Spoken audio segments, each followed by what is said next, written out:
Oke, terima kasih teman-teman. Kita memasuki sesi akhir dan kita akan mendengarkan versi Mas Amsar untuk menghadapi 2024. Beneran kan nggak akan menarik gitu ya kalau kemudian isu yang sama misalnya berulang gitu.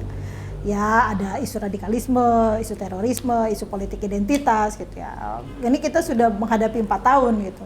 Dan dalam 4 tahun itu kalau tidak belajar gitu, artinya ruang kesadaran itu tidak tumbuh, mobilisasi pembunuhan itu tetap terjadi gitu. Apa yang bisa Mas Amsar sarankan atau bahkan apa yang mesti kita lakukan gitu ya dalam kondisi 2 tahun ini untuk menghadapi pemilu 2024? Inilah kalau sudah pemilu nih sebetulnya kita jadi bodoh kolektif. Kalau udah pemilu nih. Iya, pemilu di Republik ini membuat kita bodoh kolektif gitu loh. Karena apa? Masih prosedural, tidak substansial. Jadi pemilu itu kan harusnya berrelasi pada proses demokratisasi. Demokratisasi, oke lah, misalnya kita letakkan pada konsepsi yang berbasis pada nilai Pancasila tadi, demokrasi Pancasila. Lu seperti apa? Ya dipikirkan gitu loh. Nah, tidak dia harus mengambil watak demokratisasi liberal. Gitu, tidak juga mengambil watak demokratisasi yang terpimpin, gitu kan. Itu kan tinggal bagaimana prosesi ini menjadi bagian dari relasi untuk regulasi kepemimpinan di tingkat nasional. Jangan seolah-olah watak demokratisasi ini pemilu dilakukan seolah-olah ini bagian dari substansial, padahal dia hanya cuma sebagai prasyarat atas demokratisasi yang berlaku di Indonesia. Tapi sistemnya nggak berubah menjadi elitis, ya, terus konspirasinya oligarki, nepotisme, kira-kira begitu. Terus juga pemilu itu hanya dimenangkan bagi mereka yang punya kemampuan kapital, mampu yang bayar untuk membeli bagaimana suara itu berubah. Karena apa? Ruang kesadaran masyarakatnya sekian tahun dari masa Republik ini ada. Bahkan setelah reformasi dia tidak diperlakukan sebagai ruang kecerdasan citizenship. Dia dieskalasi sebagai proses pembodohan yang termobilisasi sehingga politik itu tidak menjadi partisipatif. Jangan bicara tentang konsep nilai karena prosesinya memang dilakukan sebagai pola mobilisasi dari ruang kesadaran atas pengalihan suara mau diarahkan kemana? Gitu. Itu kan kalau kita lihat aja sudah ribut urusan Nasdem inilah itulah ada 3 calon lah, Ganjar urusan Puat segala macam. Itu kan black attack gitu kalau dalam bahasa apa kalau black attack tuh. Semuanya tidak mencerdaskan itu kan kepentingan elit di tingkat kekuasaan, sementara di bawah ini masyarakat diidentifikasi sebagai satu basis yang ideologis. Oke, udah kayak transaksi aja. Loh, ya memang transaksional politik itu di Republik ini. Kan hebat kan, lucu pegelarannya. Serius tapi bagi orang tertentu ketawa melihatnya. Oke. Makanya dalam aspek tertentu saya sering kali bilang proses yang harus dilakukan sejalan dengan pergantian kepemiluan dan segala macam, pergantian kepemimpinan, itu proses pencerdasan masyarakat bisa terjadi nggak? Kembali lagi, ukurannya apa? Masyarakat itu cerdas, dunia pendidikannya menjadi murah tidak? Gitu, satu. Ruang kesadaran masyarakat terbangun sebagai satu konfigurasi. Ini kan politiknya menjadi politik kekerasan simbolik. Di setiap daerah, misalnya di DKI urusan Ahok sama itu apa sama si yang sekarang jadi gubernur tuh, saya lupa tuh. Anies. Ya, Anies, ya, saya lupa gubernur Jakarta. Itu kan gimana meletakkan sebuah kepentingan politik yang harusnya diletakkan pada satu pemaknaan nilai demokratisasi Pancasila, tiba-tiba menjadi kekerasan simbolik. Yang mengintimidasi ruang kesadaran kita menjadi warga negara sehingga kepentingannya menjadi terbelah. Kalau atas saya dan tidak. Kalau Mas Amsar diberi, maksudnya gini, kalau misalnya dalam perspektif Mas Amsar ya, kalau misalnya melihat keadaan seperti itu gitu, memulai, kalau ini kayak seperti benang kusut gitu ya Mas, narik awalnya itu di mana itu Mas? Ya inilah kalau misalnya rejim dalam teori politik itu kan sebuah ruang kesadaran demokratisasi bisa muncul dari ruang kesadaran masyarakat yang tercerdaskan. Artinya nilai kemungkinan di situ ada revolusi sosial lalu terjadilah pergantian rejim. Atau dia dari rejim yang terbelah.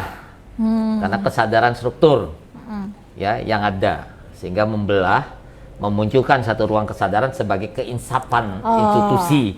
Nah, tapi ini kan susah karena semuanya sudah blue kusut nih.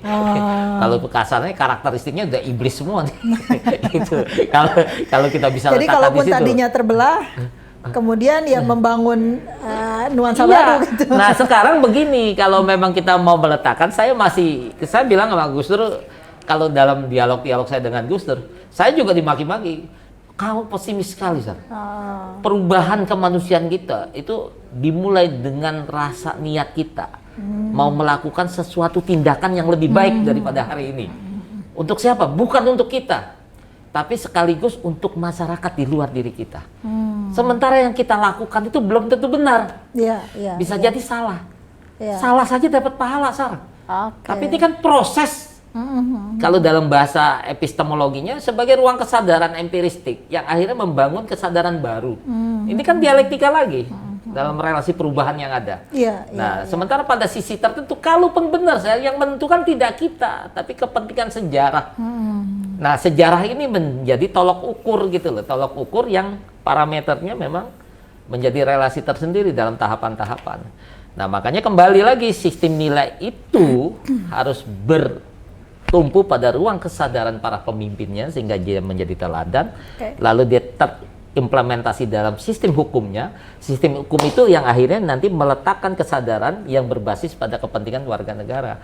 Jadi semuanya ini menjadi simultan dalam satu kesatuan gerak untuk mewujudkan tentang negara Republik Indonesia yang berfokus dan mewujudkan juga sekaligus tujuan dari kehadirannya. Apa?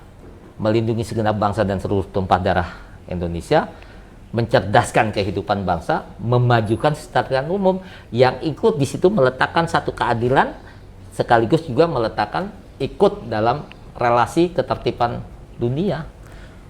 Itu sudah utuh. Betul. Kalau misalnya kita meminjam semangat yang dibangun pada saat Juni 1945 itu kan tokoh-tokoh di situ bersepakat bahwa Pancasila adalah kita gitu. Artinya itu nilai-nilai yang ada dan memang tumbuh di masyarakat kita. Itu bukan nilai baru dan itu bukan cita-cita yang kemudian kita akan mencapai ke sana. Itu memang kita gitu. Itu memang masyarakat Indonesia sudah punya 5 konsepsi itu sebenarnya ya. Even misalnya kerakyatan yang hikmat, kebijaksanaan dalam konteks masyarakat adat kita punya itu, keadilan sosial kita juga sudah punya itu gitu ya. Artinya 5 itu sebenarnya jiwa yang ada di dalam diri kita. Iya. Lalu ketika sekarang jiwa itu dalam tanda kutip ya terasuki oleh hal-hal tertentu gitu, itu tidak berarti tidak bisa dibersihkan kan. Yang tadi Mas Amsar sampaikan bahwa kalaupun kita mau mulai betul-betul kembali ke identifikasi diri masing-masing, karena sebenarnya itu sudah melekat di dalam fitrah kita sebagai orang Indonesia, begitu? Iya. Tapi satu hal, ketika Depanding Pantas mendirikan negara ini, dia bersih terhadap keinginan untuk membebaskan, lalu meletakkan negara ini sebagai satu sistem kolektif yang sama-sama yuk kita bangun. Nah, sekarang ada proxy war sama asymmetric warfare. Itu dia, jadi seringkali ada isu-isu seperti inilah, kita nih dimanfaatkan asing atau sebagainya gitu, sehingga kita jadi begini gitu. Loh, itu dia, komprador itu ada di setiap zamannya, nggak bisa, ini kan relasi iblis nih. Yang selalu mengeruk keuntungan dalam segala kesempitan yang ada gitu loh. Dan dia ada di kekuasaan semua gitu loh kan. Nah, sekarang saya juga seringkali mengingatkan, kalau variabel eksternalisasi juga harus kita hitung. Kesadaran internalisasi, kalau kita mengambil dalam sistem politik gitu, inputnya ini, seberapa besar inputnya ini benar-benar bernuansa pada relasi nilai yang muncul dari ruang kesadaran kita sebagai Indonesia ansih, yang berbasis pada watak nilai yang tersebar itu, yang ada Sunda, Jawa dan segala macam itu dipungutin menjadi satu. Nah, prosesnya ini bagaimana? Prosesnya benar nggak alatnya, ukurannya?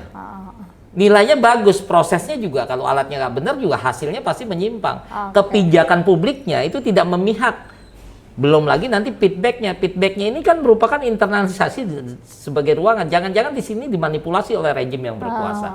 Jangan-jangan ada komprador sebagai bagian dari alokasi untuk memanfaatkan institusi negara sebagai kepentingan ekonomi politiknya. Nah gitu. Jangan-jangan ada basis oligarki yang merasa bahwa dialah sebagai putra Republik kualitas masyarakat kelas 1 dibanding masyarakat yang lain.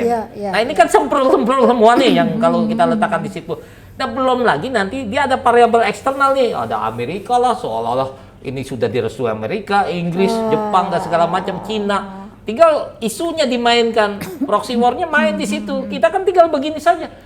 Akhirnya kena stroke bareng kita kolektif gitu loh. Itu yang menurut saya juga menjadi ruang kesadaran yang harus kita. Jadi gini, vested interest-nya begini. Kita sebagai kelompok yang inner circle nih dalam ruang kesadaran komunitas, anggaplah masyarakat terdidik seperti saya misalnya yang bisa jadi dosen dan segala macam, ada kelompok studi. Ini nih ruang kesadaran ini harus kita bangun. Jadi internalisasi sebagai ruang proses untuk menentukan kebijakan lalu feedback-nya ini dikembalikan menjadi bagian dari eskalasi kalau meminjam stratifikasi Marx dialektika historisnya. Ya sebagai satu akumulasi dari empirisme menjadi rasionalitas, empirisme lagi rasionalis. Tapi variabel eksternal ini juga tidak dihilangin. Kalau dulu negara itu depan padas berbicara tentang dirinya. Kalau sekarang kemungkinan dari kepentingan internasional yang masuk dalam agen-agennya nih sebagai komprador dalam sistem kekuasaan sekarang, ini juga bagian dari relasi yang kita berpikirnya juga harus jeli di situ, nggak bisa karena dia sudah mempengaruhi dengan pola hegemoninya Gramsci dan Althusser. Dia tidak lagi melakukan domain untuk menguasai wilayah, tapi menguasai ruang kesadaran orang yang ada dalam struktur kekuasaan itu berdasarkan kepentingan apa yang dia inginkan, dan dia bayar di situ.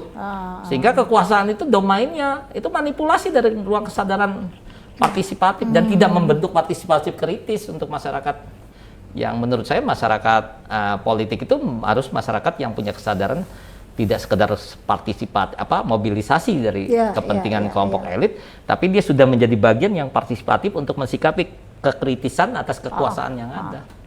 Oke, gitu. Mas Amsar, saya sedikit menyimpulkan dari perbincangan kita sejak awal tadi bahwa ketika kita bicara aktualisasi Pancasila terhadap zaman gitu, itu memang sesuatu yang dalam tanda kutip tidak bisa berhenti gitu ya. Dia akan terus-menerus ditantang gitu dengan tantangan di zamannya masing-masing gitu ya, bahwa ada tantangan di masa founding fathers dengan bagaimana dia membebaskan dirinya dari penjajahan gitu ya. Kemudian tantangan sekarang dengan proxy war, ekonomi dan lain sebagainya gitu. Ya Pancasila punya tempat, punya ruang kesadaran yang harus terus hidup dan membuat kita berada di dalam pagar itu gitu. Ketika kita tidak punya pagar itu, ya kita merasa atau masyarakat ini jadi kehilangan daya nalar, tidak punya kekuatan untuk mengkritisi gitu ya. Tapi karena kita punya Pancasila, kita tetap punya kekuatan untuk mengkritisi. Nggak bisa loh 3 periode gitu kan ya, nggak bisa loh konstitusi ini dipakai, nggak bisa loh kita tiba-tiba dihambat untuk tidak bersuara gitu, karena kita punya pagar itu. Jadi dalam pengertian ini, seperti yang sudah dijelaskan Mas Amsar, aktualisasi Pancasila, aktualisasi ruang kesadaran, membangun nilai secara terus-menerus gitu ya, dan ini artinya kita akan terus dihadapkan gitu. Jadi kita mungkin jadi sedikit berisik karena kita terus tertantang dengan keadaan-keadaan baru. Kira-kira seperti itukah, atau misalnya ada hal lain? Sebelum kemudian kita akan tutup dan saya minta Mas Amsar memberikan closing statement terhadap apa yang sudah kita bicarakan hari ini. Jangan takut ada masalah, jangan takut sama perubahan. Kalau enggak mampus saja. Gitu. Itu satu. Jadi begini, proses bernegara itu merupakan satu relasi dalam ruang kesadaran yang sangat individual sebagai ruang kesadaran warga negara. Dia sekaligus membangun atau menstrukturisasi menjadi kesadaran kolektif. Jadi benar menurut dirinya, itu juga harus benar menurut masyarakat. Tapi benar menurut masyarakat juga harus benar menjadi kesepakatan yang individualistik. Gitu kan. Nah, relasi ini baru dikonstruk sebagai sebuah upaya kepentingan untuk merelasikan kira-kira gitu, dia utopis nggak? Atau ini merupakan ruang kesadaran yang ideologis? Kalau utopis berarti ada sesuatu yang salah, gitu kan? kita nggak usah menjelaskan tentang utopisnya gitu ya. Betul, betul. Kalau dia utopisnya hanya sebagai imajinasi dari keinginan rejim dan segala macam, ini kan menghayal. Lalu seolah-olah akan turun Ratu Adil gitu loh, kan gitu. Sementara di sini sudah merupakan relasinya harus dibangun dengan ruang kesadaran ideologis nih, yang memperkuat basis nasionalisme karena ada globalisasi, yang memperkuat basis nasionalisme karena ada kepentingan industrialisasi dan ekonomi internasional. Ada kepentingan nasionalisme, ada nasionalisme yang harus diperkuat karena ada ideologisasi dari sebuah kepentingan yang tadi kita sebut sebagai proxy war itu. Nah, di situ yang sebetulnya yang harus kita tumbuhkan, bagaimana proses ini harus menjadi semacam satu ruang kesadaran yang selalu kita bergerak. Antara gerak ini harus berbasis pada kesadaran berpikir kita tentang objek yang mau kita capai. Tapi sekaligus dia menjadi semacam ruang potensi kediriannya yang berbanding lurus dengan potensi sosialnya. Tapi sekaligus dia potensi budaya dan kultural yang membentuknya, sehingga sistem nilai itu membangun ruang kesadaran yang tidak sebatas individu, tapi dia bagian dari kerja kolektif. Yang ini akhirnya menjadi satu variabel kekuatan, ketahanan ideologi nasional, gitu. Jadi nggak main-main nih, gitu prosesnya. Kalau sekarang berjalan begini, ini udah nggak ada dananya, segala macam, nggak ada dananya, jalan aja kelompok diskusi. Tapi kan semua dipakai atas nama mobilisasi kepentingan partai, betul. Yang tidak ansih kepada relasi sebagai satu bangunan ideologi bernegara, tapi ideologi kepentingan vested interest-nya itu yang jadi masalah. Jadi ya Pancasila ini dalam sisi tertentu yang sistem nilai. Jadi jangan percaya dengan Jokowi apa segala macam, tinggal letakkan aja gitu loh sistem nilainya. Dia memang presiden dipilih, tapi relasi dia 3 periode itu kan udah inkonstitusional. Jangan percaya juga dengan partai. Pada kepentingannya kan bisa dirubah undang-undang, tapi letakkan sistem nilai. Kalau sudah 2 periode, percayakan bahwa masyarakat yang dipilih juga mampu kok berkuasa kalau sistemnya dan prinsip perundang-undangannya, sistem kekuasaannya memang sudah diatur berdasarkan sebuah prinsip undang-undang. Siapa yang nggak bisa melakukan gitu loh? Ini kan ada transaksi dagang dari kekuasaan yang ada, sehingga seolah-olah orang itu nggak mampu berkuasa dan bodoh, hanya dirinya yang berkuasa dan terus berkuasa sehingga status quo. Nah, di sini sistem nilai itu menjadi penting sebagai urgensi untuk meletakkan konstitusi, termasuk aturan-aturan dalam relasi kekuasaan itu bisa terjadi dan regulasinya seperti apa di Indonesia. Jadi jangan takut sama warga negara cerdas gitu. Dia bagian dari identifikasi ruang kesadaran kita untuk membangun negara kesatuan berbentuk republik. Betul. Oke. Itu Mbak Iip. Ya, luar biasa Mas Amsar. Saya merasa banyak informasi dan pengetahuan baru gitu ya. Ternyata aktualisasi sebuah sistem nilai itu ya memang bukan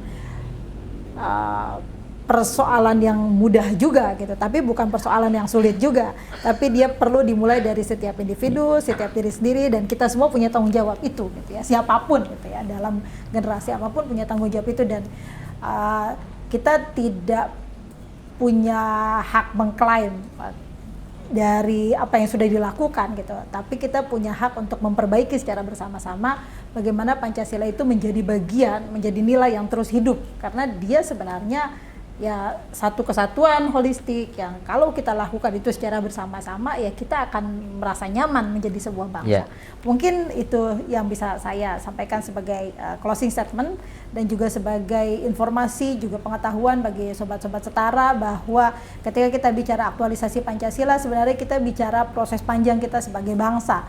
Kita juga bicara sebagai proses panjang kita sebagai sebuah masyarakat yang tumbuh berinteraksi satu sama lain, bukan hanya di internal kita tapi juga dalam proses internasional. Demikian bincang-bincang hari ini. Terima kasih Mas Amsar sudah hadir di sini, sudah memberikan kita informasi yang luar biasa, sudah berbagi gitu. Mudah-mudahan nggak bosan datang ke sini. Nggak, sampaikan satu ayat. Banyak ayat nggak apa-apa. Terima kasih banyak. Selamat sore. Assalamualaikum warahmatullahi wabarakatuh. Salam sejahtera untuk kita semua. Om Swastiastu, Namo Buddhaya, salam kebajikan.